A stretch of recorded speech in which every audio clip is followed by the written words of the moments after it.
जनता जान्न चाहन्छन् दाउनेको जाममा चाहिँ रातिदेखि परेको अवस्थामा चाहिँ अहिले यस्तो छ यहाँ हेर्न सक्नुहुन्छ।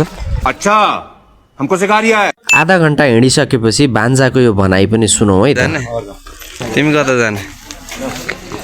आज र भोलि यतै छ बसाइ मामा दाउनेमा काठमाडौँको दाउनेमा काठमाडौँ होइन नि यो त बुटोल नजिकै पर्यो। बुटोल र भइरहेको नजिक पर्यो अनि ठिक छ हामी जाँदै गरौँला। जाम भनेको होला अगाडि अझै अगाडिले यहाँसम्म भयो त क्लियर गरिसक्थ्यो।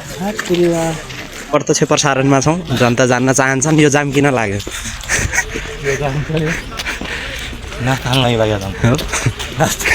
सबैले नास्ता खाएर जाऊ भनेर जाम लगाएको भन्ने आरोप आइरहेको छ।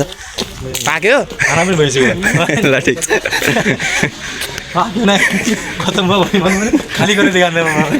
नाइ धोएर बनाउनु तयारी हो कि अनि यता बोतल भरायो केसको तयारी हुँदैछ? गर्नुहोस् तयारी अब खानपिन भयो होला अब खाँदै तयारीमा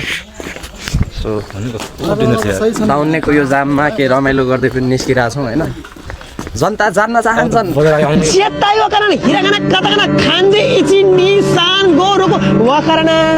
20 घण्टाको जामपछि कोहलपुर पुग्दाको अवस्था। अब बाटोको यात्रा कस्तो रह्यो? एकदमै रमाइलो भयो होला। जान्न होला अब त काठमाडौँ जान्न होला भन्ने जस्तो नै इन त जान्छन् फेरि। यो त गइहाल्छ। रमाइलो लाग्यो नि बाटोको यात्रा। मजा आइगयो नि। 13 वर्षको सालसम्म यदि काठमाडौँ पुग्नु आइयो होला होइन तर यो चाहिँ कस्तो एक्सपिरियन्स कहिले भने गाइज मजा आयो। आधा घन्टा बाटोमा ओन्ली आधा घन्टा बाटोमा लगभग 20 घन्टा लाग्यो कि हाम्रो आधा घन्टाबाट पार गर्ने गाइज। हालत हेर हाम्रो खुट्टा हेर्नु हाम्रो जुत्ता हेर्नु हाम्रो